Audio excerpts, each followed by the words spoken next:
panel now, which is leaping from transactions to transformative experiences with AI. For this, I'm going to be calling three panelists with me from the banking and financial services industry. The first panelist I'd like to invite is Mr. Tuan, who's the head of marketing at AEON Bank, Malaysia. Mr. Tuan. I let the panelists introduce themselves, but just to give you a brief background about Mr. Tuan, he's the head of marketing at AEON Bank, Malaysia, and he leads the brand strategy, customer engagement, and product marketing. He has a background in fintech, banking, and e-commerce. Is that right? So I'll invite the other panelists now. Next in line is Mr. Gavin from RYT Bank. So Gavin is the head of marketing automation at RYT Bank, and he specializes in implementing advanced automation systems to streamline campaigns and enhance customer engagement. And lastly, we have Mr. Amit Dwivedi. He's the director of technology consulting at EY. So before we start the question and answer session, I'd request a brief introduction from the panelists, starting with Mr. Tuan. Hi everyone, my name is Tuan. I'm actually the head of marketing for AEON Bank. Bank just started, I think last year May, so I'm there about a year. My previous experience, I was in Shopee and I was TikTok shop as well. So that's a little bit of background on me. I've experienced in CDP, CDP, branding, campaigns, PR, and comms. Right, that's a little bit about me. Hi everyone, I'm Gavin. So I'm from RYT Bank. In case you guys don't know about RYT Bank, we are one of the last few digital banks to launch in Malaysia. And prior to RYT Bank, I was from Malaysian, so I've been in the fintech industry for 5 to 6 years. So currently I'm leading the growth marketing side in RYT Bank, focusing on customer retention as well as leading some key acquisition initiatives. So looking forward to learning from everyone today. Kevin. Hi, this is Amit. I'm a director of FSO EY, primarily looking to digitize the legacy bank as well as the digital banks we have. So yeah. Awesome. So I'll have a session with the panelists, but in case you have any questions, please save them to the end and feel free to ask the panelists any questions that you might have. So let me just start with Tuan again. As a head of digital marketing, head of marketing at AEON Bank, and with all these technologies coming, and you being like the executor of all the campaigns that you do. Also, there has been quite a bit of revolution in the banking space with all the fintechs and the banks coming in. Yeah. How do you manage your branding strategies and communication with your customers? Yeah, I think AEON Bank is actually in a very unique scenario compared to traditional banks. The bank doesn't have any branches, so we don't have a lot of offline communications. So a lot of things are actually done online, whether through digital ads, emails, or push notifications, or communications through our channel partners.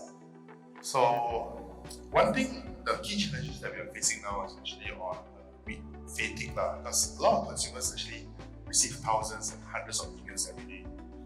Things that mostly that's not relevant to a lot of people, right? Especially for products that are loans or deposits, where it's quite a boring thing.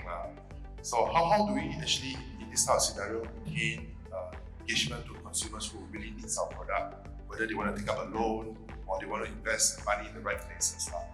So actually having a very refined retargeting strategy is actually very important. I think a lot of previous speakers have already spoken about it, so I'm not going to extend it further. And actually targeting the right customers that actually want to engage with our product. Now, it's actually not as easy as how you just say it, because if you want to segment a customer, you can 100 ways from age, gender, spending profiles, locations, geography, whatnot. So then you have hundreds of different contents that you want to scale and target to different set of customers. And we are living in a very interesting time now where we have AI generations, not only for text, but also for visuals and animation stuff that can reach out to different persons based on their historical profiles, their behaviors that's collected. So it's a very interesting time we are in now actually. That's great. So yeah, quite a few innovations happening in AI, especially after this ChatGPT. Again, revolutionizing things. So Gavin, following up with you, you have quite a few things happening in marketing automation and AI. So how do you use these two technologies specifically for hyper-personalizing your communication with your customers? Yeah, I think before I talk about marketing automation, I would like to give a bit of teaser. Like if you guys follow fintech news and some of the tech channels, so RYT Bank is positioning ourselves as the AI-powered digital bank. So what you can expect in the coming months, I would say very soon, is you'll be able to actually pay people like ChatGPT. What does that mean is imagine just texting the AI prompt to transfer money, or even directly scanning invoices using the AI prompt, and you will auto capture those information and make payment to you. So this is one of the strategy that we included in our product build. It's also to create the kind of stickiness, even though right from the start it might require certain education, because AI has always been tricky, especially when it comes to money. So we are trying to see how to make a good blend between AI and finance. So this is something to look forward to. And back to your question, Zubair, in terms of marketing automation, I believe in the current era, at least businesses need to tap into some form of AI when it comes to marketing automation or life cycle. As the More Engaged team has shared, the most basic, in my opinion, is at least you need to personalize in terms of the send time as well as solving the channel fragmentation issue by understanding the preferred channel of the customer and the preferred time of customers. This can be done easily via tools like More Engaged. But to take it a step further, it's about how we collect the right data when it comes to financial services. I'll give an example. Back then, in my previous role, we have millions of customers coming to our platform to request for loans every day. So how do we recommend the right loan product to customers? It's about how we collect the right data and feed it to the model almost near to real time. This helps to provide the right recommendation. When we talk about hyper-personalization, personally I perceive it in three ways. One is the depth of the personalization, the relevance of the recommendation, as well as how timely is the communication. The timely and the personalization that can be solved easily via tools like More Engaged. But in terms of the recommendation relevance, it's really about how we are collecting the right data, feeding it to the system, and integrate it back to More Engaged to send the right recommendation to our customers. Yeah. So AI is pivotal in everything that we're doing. So moving on to Amit. Amit, as he shared, he is a veteran in the banking industry. And with EY, he has been consulting various banks. So Amit, how do you foresee the product development, specifically towards the banking industry, shaping up because of AI? Let's say in the next 5 years, how do you foresee that? Answer is like that. So I think one of the key aspects which all might have heard from everyone and from our co-panelists as well and previous as well, the personalization of the banking services, right? Or in case from the main More Engaged perspective as well, towards the end industry, more towards the personalization.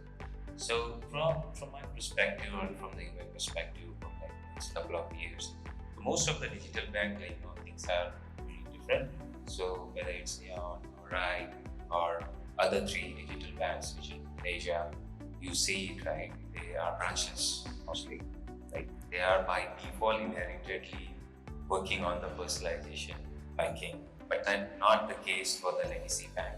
This is where they are also trying to go more towards the personalization journey, which we are helping them to speak. So to think about it, right, at this point, it's more towards like, when you open any of the channel app, like whether it's your web or your mobile app, if you are using say CFP or anyone like those apps. So it's more, most of the cases what you see is more transactional in nature, right? So it's not something like it does using the powerful AI tools and techniques which is there, which can personalize your data. Example, right? When you have a requirement, it will personalize and give it to your message, right? Or provide you certain advisory. So at this time, more or less, it's more transactional, but in coming future, like next 5 years, it will be more advisory services to their end customer. How the client, perhaps banking industry will be doing to the end customer. That's one aspect of it. Second, I feel it's from the assistance perspective. At this point, most of the current you'll see in Malaysian banking, apart from banks, right? You do not have a virtual assistant, or I'll say very strong virtual assistants. It's quite frustrating, and I'll just not talk about just the banking. If you see that the virtual assistants which you have it around different industry as well, it is frustrating. Whether you from the food app side of it or from the car dealing side of it, it's very hard. Like, I think it will start empathizing with your customer as well. Few years, I'll not say 5 years, maybe the way the space is developing, perhaps in 1 years, it will have very, very personalized for the virtual assistant, and will be available for you 24/7. As I can give you an example, right? From the RYT Bank perspective, how they have personalizing the virtual assistant side of it. It's not just a simple how you use it. It's very transaction can gonna help you make this work, right? This is how you're gonna see in the areas as well. As well as from the security standpoint, I will see it would be more from the predictive analysis side of it, which your different models give you. It will be more based on the predictive analysis. It will be more proactively. It will be analyzing any risk and threat, which will be helping through that. Using this technology, man can help like identifying any threats way in advance and then suggest them. Take the corrective actions. I'm not saying it's 5 years, 1 or 2 years. Great. Okay. So moving on to Tuan again, the demands from the customers are increasing, more so with the experience that you are offering. They're expecting seamless and very intuitive kind of experience across the board. So as a head of marketing, how do you attract your customers to your brand, and how do you ensure their loyalty, stickiness to your brand? So I think for AEON, we are in a very unique position. So I'll split into two. So one, AEON as a brand as a whole. So I think everyone is AEON customer one way or another. So there's AEON points. So there's a point system actually available for transactions in the bank itself that can be converted to cash immediately and seamlessly done. So again, you don't have to wait 1 or 2 days to get the points converted into cash. And currently, you can actually earn about 4% cashback for the debit card that we have, which is actually a good offer that we want to introduce and explore to our customers that we have. Now then, another one that we're looking at, not from a retail or a commercial side, is more from a bank perspective. I think the most important thing for a bank is trust, right? Do you trust putting your money into the bank itself? Do you trust that you get the money credited to you at the end of the day? So having it seamless is one thing that I mentioned. Another thing is on governance and compliance now.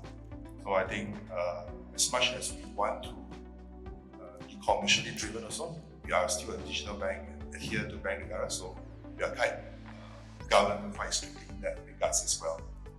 Yeah. Then I think the third thing is something that's unique for the bank. how do we reward our customers? Because at the end of the day, bank products are quite stable. You deposit your money there, you don't come in the next day to see your deposit balance. Right? Just wait for the end of the month when your salary comes in. So what we are doing in the bank itself is to introduce things like stamp programs. So in any activity that you've done in the app itself, you get rewarded like a Zeus voucher or a T-Life voucher. Keep them activated. Another thing that we're also doing is also the financial management tool that is also assisted through AI as well to help give you certain reports on a day-to-day basis on what you're spending as well. So those are the products that we are building in addition to what the brand has already been offering to the customers for loyalty. But then again, how do we actually communicate it to our customers, right? So again, tools like More Engage, essentially an effective tool to actually communicate to our existing customers that there's some promotions that comes in every week, every day. And you just stay tuned to the app and to enjoy things more as well, to get them engaged and to get them to experience more seamless rewards at the end of the day as well. Thanks for that one. Yeah. Moving on to Gavin. With personalization, when you personalize your messages and communication to the users, sometimes they sound a little creepy. They are way too personalized for someone's liking. So how do you manage this ethical concern and build that trust with your customers in terms of how much you know, how do you protect the data, and everything else? Because AI, it can do things and sometimes it comes across a little creepy. So how do you balance these things? Yeah, I think first of all, it's about designing a consent-first journey. We need to let the customers know how are we using their data and what kind, classify our messages into different like promotionals or educational, product tips, different categories for them to select from so that they can easily opt out from the comms that they do not intend to receive. That's the first thing that we'll do. And secondly, I think sometimes over-personalized is also an issue. And our practice is we personalize based on behavioral intent, not based on the demographic or some sensitive data that we know about the customers. That's very important because in the end, the eventual goal is to get people to engage, but we need to feed them with the right information, but not over-personalized with some of the sensitive information. I'll give you an example. Like back then we used geolocation targeting, but if you are so targeted to the point that it's like within 100 meter, what you should do, you should spend with this merchant as if you are tracking their location, then that could be pretty tricky for the customers. And another point that I would like to add is, I always like this saying that because every day as a marketeer doing automation, we like to automate things, but the more we automate, the more human we need to be. There are certain things that AI can help to improve the operational excellency part of things, but certain things will require human intervention as well. Like, for example, when we study the data, let's say a simple example, let's say we notice that customers have a spike in the spending behavior. We want to send comms to ask them to save more, but we need to look deeper into the data, the intent of the customers. Why are they spending more? Is it because of emergencies or because of certain health issues? That's why they spend on medicals. During that instance, you send them a saving comms or investment comms doesn't sound empathetic to them. So at a certain point, we need some human intervention as well. Yeah. Has got to do more with relevance and trust is built over time. So Amit, and this question might be, it's not specific to BFSI industry, but also in general. It's about the skill set and talent gap. All of us, we want to build everything around AI, we want to better our product, we want to automate things, but there is a huge skill set gap in the industry. So again, talking about the future, what are the skill sets you reckon are needed that can be upskilled by the people in general and for employers to upskill their employees? So So from the skill set, like we always talk about when it comes to the AI, those things, right? So we had some numbers like the survey perspective. So we did a survey last year in terms of the digital initiatives, like how it went. So in total, and I'm talking about the globe, right? So there are around 30% digital initiatives which different organization has the lead to a success, and 70% of these digital initiatives never succeeded. That's a huge number, right? And one of the trend what we have seen, it's never about the technology. Right? It's always about governance and the skills which lies. And some of the things which we have seen in terms of the data-driven approach, which was missing for these initiatives, not see the success. I will give you one example to few of the banking clients which I was doing. So at this point, you are seeing seamless customer onboarding, right? It's not entirely seamless. So whether it's one of the aspect of the seamless customer onboarding is your eKYC. Now every bank has the eKYC created. Now what happens? Not everyone looks into it's not very seamless when it comes to the KYC. You might have many of you have gone through that first station to oh, it's not detecting me, this drop-off ratio happens in between. So what happens right now, we look like okay, it's not succeeded, it's not the seamless onboarding journey from the bank perspective again saying. So what they usually we suggest from the skill perspective, not from the technical skill perspective, from the marketing and the product side of it in this case, they need to see the dropout ratio. What is the point where these applications are getting dropped, right? Whether in the initial state of it or while doing the scanning of the face and all those things, right? And then perhaps that data behavior perspective we need to analyze why it's being done, do the design thinking, identify the problem, do the corrective measures and improvise, right? So it's not just an AI, it's overall how we need to account some of these things, right?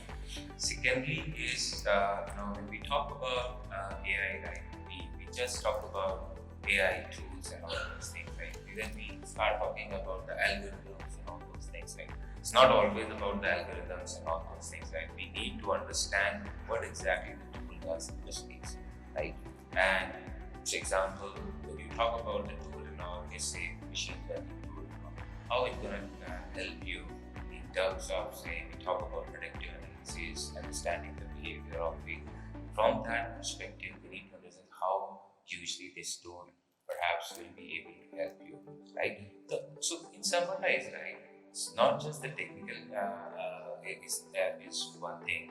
That's more from the technical perspective. From the business perspective, it needs to be more data-driven and needs to be more customer-centric, right? From EY perspective, we always keep customer at the center, and then if we do any solutioning for our clients, like we empathize with the client and we see like how this product or the feature is going to help.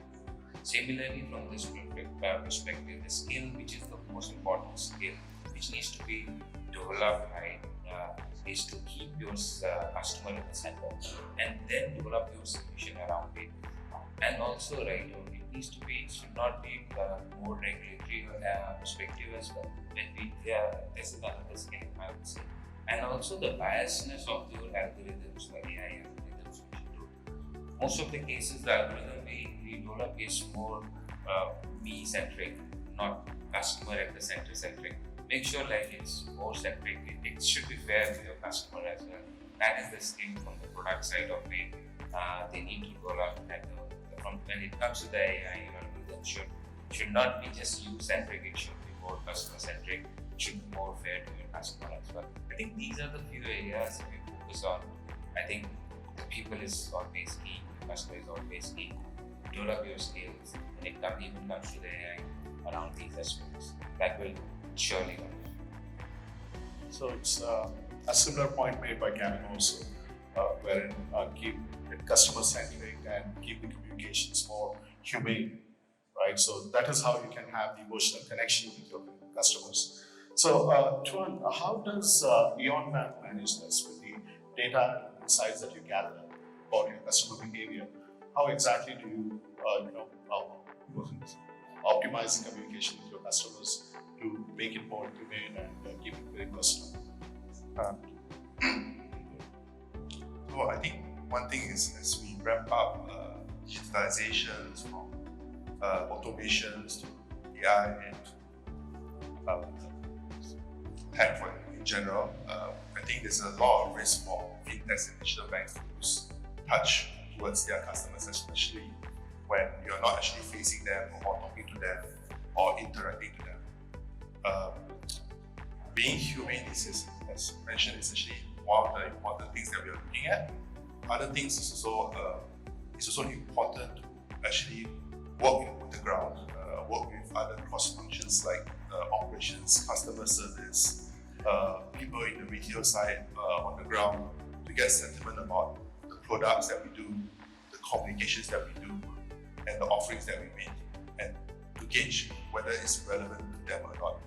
Another thing that's equally important is to run periodic and frequent postmortems on the campaigns that we run. Is there any uplift? If not, why?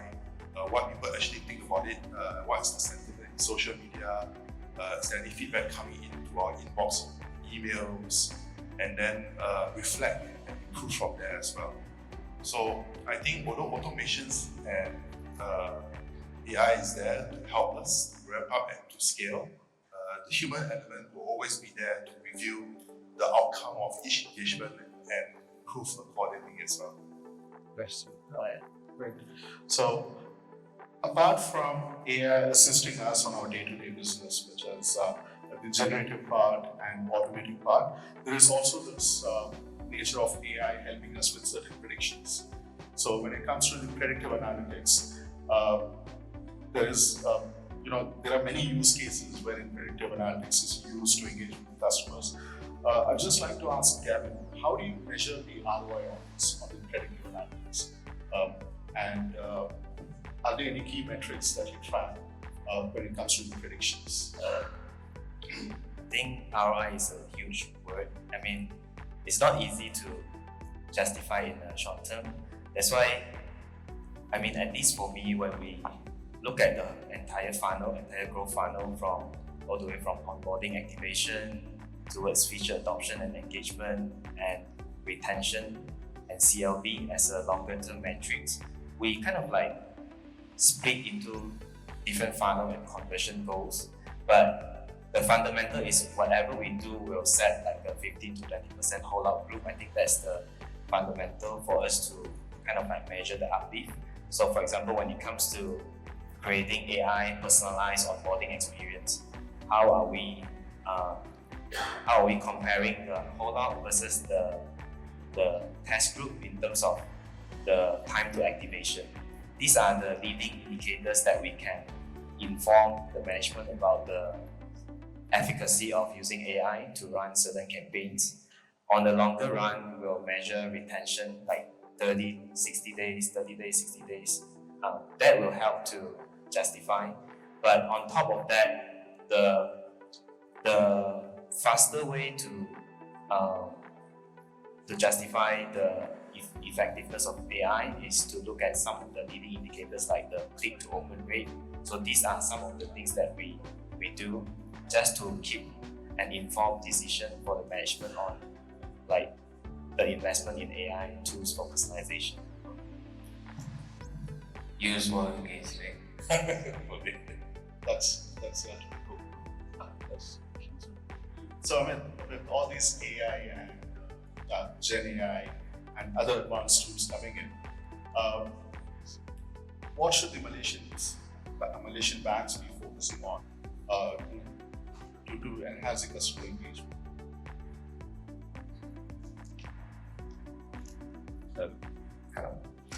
So from the Malaysian bank perspective, I think some few things I've already covered in similar questions, which was like the first question you have asked in terms of the personalization part of it, right?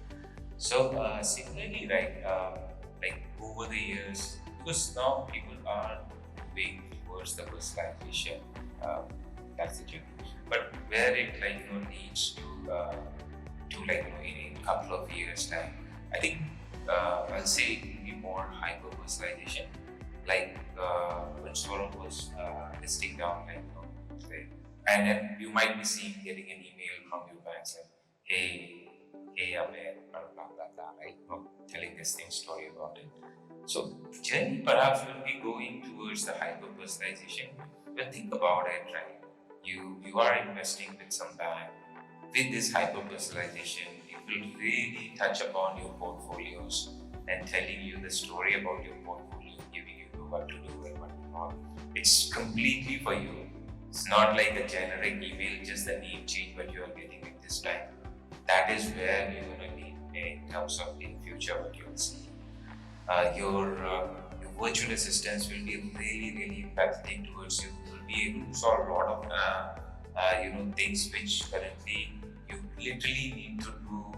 Go to the branches and get seek help from transaction side of it, from non-transaction side of it. Those things can be done.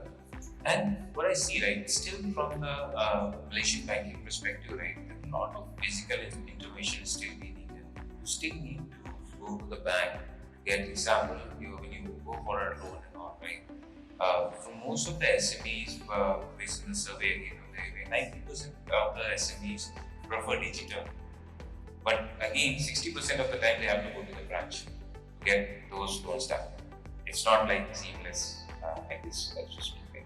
So this is where we see right now this thing needs to be blended, where I would say is more physical, like I'll say. It's a blending of a physical and the digital. Say taking a scenario to make it more seamless, or say it's SME customers where they can go from the virtual agent. It can help you to get ready for those applications or the products, even if you have to go to the branch.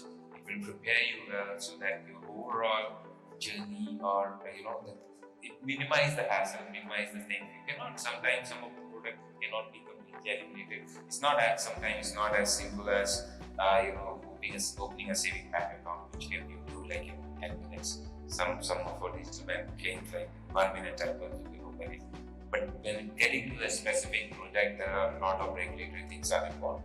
So it's not always, but this is more or less minimizing the overall customer journey, which I see future happening through the AI, and that's what we are seeing going to happen in Malaysia, 90% as well.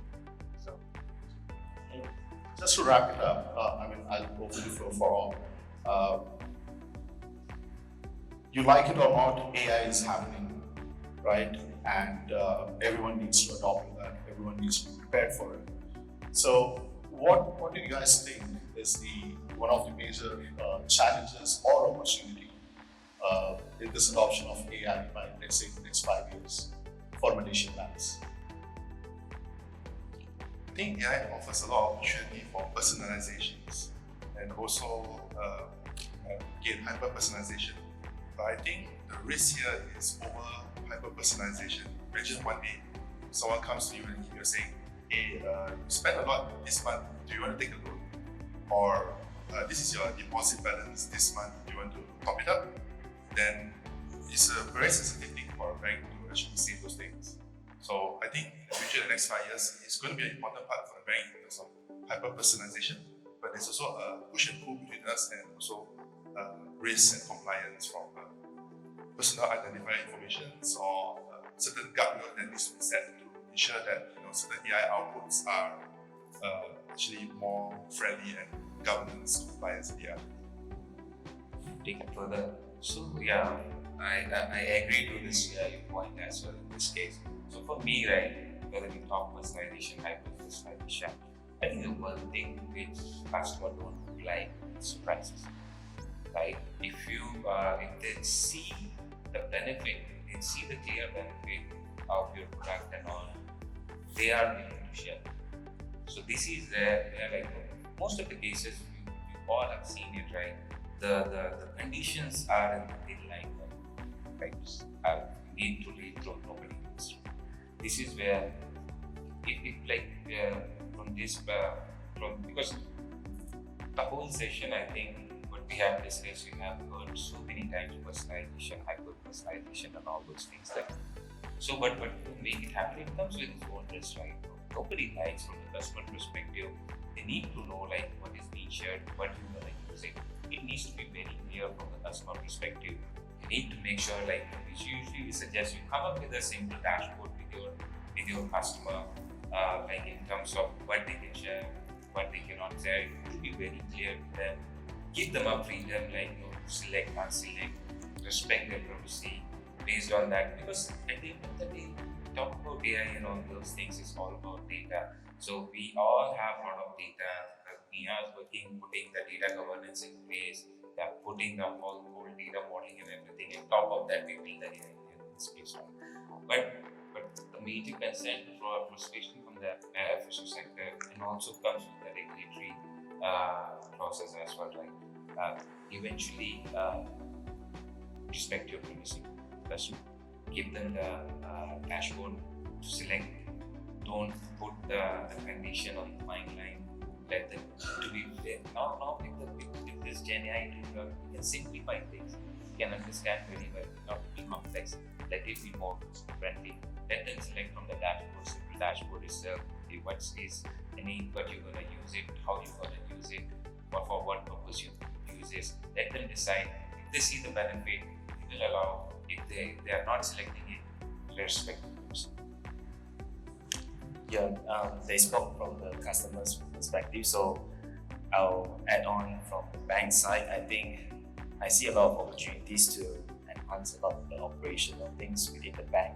Like recently, I think we started championing some of the AI projects internally. Like for example, you have heard terms like vibe coding, vibe marketing, all this.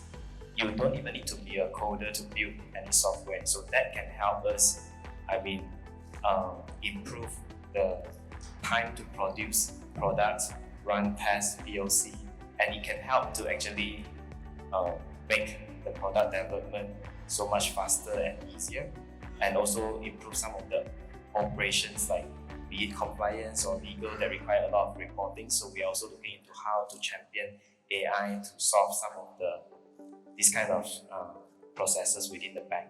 I believe that will solve a lot of, save a lot of time and costs. The back-end processes which are not necessarily customer facing. Right. All right. So if anyone from the audience has any questions, Gavin, Amit, and Tuan, please. Any questions? All right. So we'll take a break now. Any question, please reach out to us. During the break, we'll be taking a short break now. Afterwards, we'll come back for a fireside chat with Michael, followed by another panel discussion. Thank you.